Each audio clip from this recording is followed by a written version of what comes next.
অমিক্ৰণৰ ক্ষেত্ৰত এতিয়ালৈকে অসমত এটাও অমিক্ৰণ ভাইৰেণ্টৰ কোনো নমুনা আমি পোৱা নাই, কিন্তু আমি সকলো সময়তে এলাৰ্ট ৰাখিছোঁ যাতে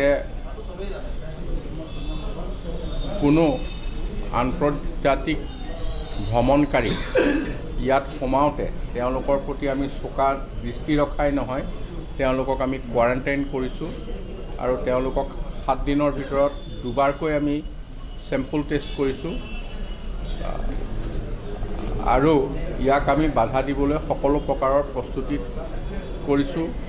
সেইটোৱেই নহয়, ভেকচিন আমি জোৰদাৰ আৰম্ভ কৰিছোঁ আকৌ, মানে ছেকেণ্ড ড'জ যাতে হৈ যায়। আমাৰ ফাৰ্ষ্ট ড'জ প্ৰায় সম্পূৰ্ণ হৈছে, গতিকে আমি আশা কৰিছোঁ অন্যান্য প্ৰস্তুতিও আমি সম্পূৰ্ণ কৰি ৰাখিছোঁ, হস্পিটেলৰ যিখিনি প্ৰস্তুতি লাগে। গতিকে অমিক্ৰণ আহিলে আমি সেই প্ৰত্যাহ্বানৰ মুখামুখি হ'বৰ কাৰণে আমি ৰাজ্য চৰকাৰ প্ৰস্তুত আছোঁ। কোভিডকালীন পৰিস্থিতিৰ সময়ত SOP শব্দটো যথেষ্ট পৰিমাণে চিনাকি হৈ পৰিছিল চবৰ, কিন্তু লাষ্ট এমাহ হ'ল SOP দেখা পোৱা নাই, কিন্তু SOP প্ৰকাশ কৰা হ'ব পাৰে নেকি? লাষ্ট এমাহত SOP হৈছে কেৱল ইণ্টাৰনেশ্যনেল ট্ৰেভেলাৰ যিবিলাক আছিল তেওঁলোকৰ কাৰণে, আৰু অন্যান্য যি সময়ত ক'ভিডৰ কাৰণে যিখিনি প্ৰট'কল মানিব লাগে সেইখিনি এতিয়াও আছে। SOP জাৰি কৰা হ'ব নে? সেইটো পৰিস্থিতি চাই হ'ব। সুধিব লাগিব। কেইবাজনো বিধায়ক গমনৰ কথা চলি আছে আৰু অসম গণ পৰিষদলৈ যাব বুলি বিভিন্ন কথা হৈছে, কেনেকুৱা ধৰণৰ প্ৰতিক্ৰিয়া? মই কোন দলৰ পৰা আহিব মই কথাটো নকওঁ, কিন্তু কিছু বিৰোধী পক্ষৰ বিধায়কৰ যোগাযোগ হৈছে আমাৰ লগত আৰু যোগাযোগ কৰি আছে, কথা বতৰাও হৈছে। হয়তো কিছু সমীকৰণৰ প্ৰশ্ন আছে, মিলিব লাগিব অলপ। আজিয়ে মই খাটাং ক'ব নোৱাৰোঁ, কিন্তু আশা কৰিছোঁ তেনেধৰণৰ এক আগমন বা ভাল খবৰ আপোনালোকে পাব। আছে এপ্ৰিলৰ ভিতৰত 2জন অসম গণ পৰিষদৰ লগত 2জন বিজেপি লিডাৰ। দুজনেই নহয়, তাতকৈ অলপ 2জনতকৈ অধিকৰে যোগাযোগ হৈছে। সংখ্যালঘু বিধায়কো আছে নেকি? সংখ্যা বিৰোধী ক'বলৈ কংগ্ৰেছে আছে, কংগ্ৰেছৰ পৰা যিহেতু বিধায়ক ভ্ৰমণ কৰিছে আনন্দ দললৈ, সংখ্যালঘু বিধায়ক আছে নেকি? কংগ্ৰেছ সংখ্যালঘু বিধায়কো আছে। মই কোন বিধায়ক মই নাম কেতিয়াও নকওঁ, কাৰণ এইটো এটা ইয়াতে তেওঁলোকৰো এটা ৰাজনৈতিক কথা আছে, গতিকে তেওঁলোকৰ হয়তো আগতীয়া কথা ক'বলৈ গ'লে তেওঁলোকৰো অসুবিধা হ'ব।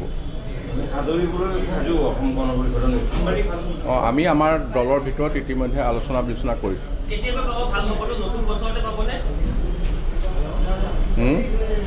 ৰাজনৈতিক সময়টো কেতিয়া আহে সেই সময়তে পাব। পৌৰসভাৰ নিৰ্বাচনো আহি আছে, গোটেই দলটোক অলপ শক্তিশালীও কৰিব গোটেই ঘটনা।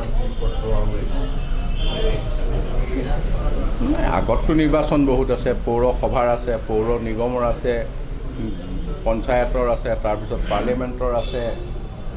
নিৰ্বাচন আগত বহুত আছে, বিধানসভা ইলেকশ্যনৰ আগত। গতিকে যদিও বিধানসভাৰ নিৰ্বাচন টাৰ্গেট, তথাপিও বাকী নিৰ্বাচনবিলাকৰো কথা ইয়াত থাকিব। এটা সময়ত এনেকুৱা প্ৰচাৰো চলিছিল যে অসম গণ পৰিষদ নোহোৱা হ'ব মাত্ৰ কেইবছৰমান আগত। এতিয়া দেখা গৈছে যে বেলেগ দলৰ পৰা অগবলৈ আহিবলৈ যোগদান কৰিছে। এটা কেনেদৰে চাইছে গোটেই?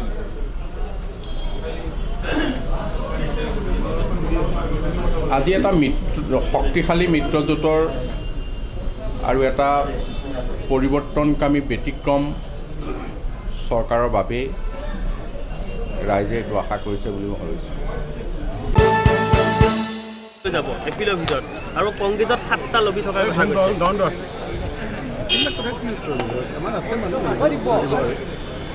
মই কৈ আছোঁ যে বিজেপিৰ যেতিয়া 5জন বিধায়ক আছে, যেতিয়া ৰাইজে বেয়া পায় তেতিয়া 60জন হওঁতে সময় নহয়। গতিকে কংগ্ৰেছৰ বিধায়ক কৰোৱা বিধায়ক লৈ যোৱাটো যদি আজি চৰকাৰখনৰ মূল কথা হয়, তেতিয়া সেই দাম কমোৱাটো কোন চৰকাৰে কৰিব? বেলেগ এখন চৰকাৰ লাগিব। আজি যুক্তি দিছে যে তৰুণ গগৈ ডাঙৰীয়াৰ চৰকাৰ থকা অৱস্থাত 10,000 কোটি টকা ধাৰ লওঁতে হুলস্থুল লগোৱাটো আজি অকপতে অস্বীকাৰ কৰিছে। তেওঁলোকে বোলে আপোনালোকে সাক্ষী আছে, আপোনালোকৰে বিভিন্ন ধৰণৰ কথা বতৰাৰে টক শ্ব' কৰিছিল যে তৰুণ গগৈ চৰকাৰখনে অসমখনক ঘৰুৱা কৰি থৈ গ'ল, শেষ কৰি গ'ল 10,000 কোটি টকা ধাৰ।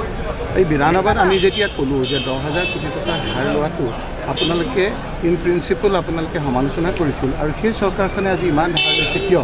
তেওঁলোকে কৈছে যে আমি কেতিয়াও তৰুণ গগৈ চৰকাৰ ধাৰ লোৱাটো আমি কেতিয়াও সমালোচনা কৰা নাই। এনেধৰণে আপোনাৰ দিন দুপৰতে যদি আপোনাৰ অসত্য কথা কয়, সেইবিলাকৰ আৰু কি উত্তৰ আছে? আৰু সেইকাৰণে আমি আজি কৈছোঁ যে এখন ঘৰ ভালকৈ চলাবলৈ হ'লে আমি ধাৰ লৈ পেলাই মোৰ 10টা ল'ৰাক ভালকৈ চলোৱাটো কোনো ক্ৰেডিট নহয়। মই উপাৰ্জন ভালকৈ কৰিছোঁ নে নাই ঘৰখনত, মোৰ নিজৰ উপাৰ্জনেৰে ধাৰ চাৰ নোলোৱাকৈ মই মোৰ ল'ৰা ছোৱালী ঘৰখনক ভালকৈ চলাইছোঁ নে নাই, সেই কথাটোহে আপোনাৰ গুৰুত্বপূৰ্ণ। গতিকে ধাৰ লৈ বিভিন্ন সেই ধাৰেৰে মানুহক বিলাই দি এখন চৰকাৰৰ সফলতা কৃতকাৰ্যতা জুখিব নোৱাৰি। এই কথাটো সদায় কথা হৈছে তেওঁলোকে মদৰ দোকান ৰাতিপুৱাই খুলি দিছে, চুবুৰীয়ে মদৰ আপোনাৰ দোকান বহাইছে, মানুহক এতিয়া মাতাল কৰিছে আৰু ভাবিছে তেওঁলোকৰ এই কৰ্মকাণ্ড মানুহে যে বস্তুৰ দাম বঢ়াইছে সেই কথাবিলাক গম পোৱা নাই, মানুহে গম পাইছে। আৰু সেইকাৰণে আজি আমাৰ যিবিলাক মূল কথা সেই মূল কথাবিলাকৰ উত্তৰ নিদি তেওঁলোকে ফালৰি কাটি বিভিন্ন ধৰণেৰে তেওঁলোকে ধুৱনি কুঁৱলীৰ এটা পৰিৱেশ সৃষ্টি কৰিব বিচাৰিছে।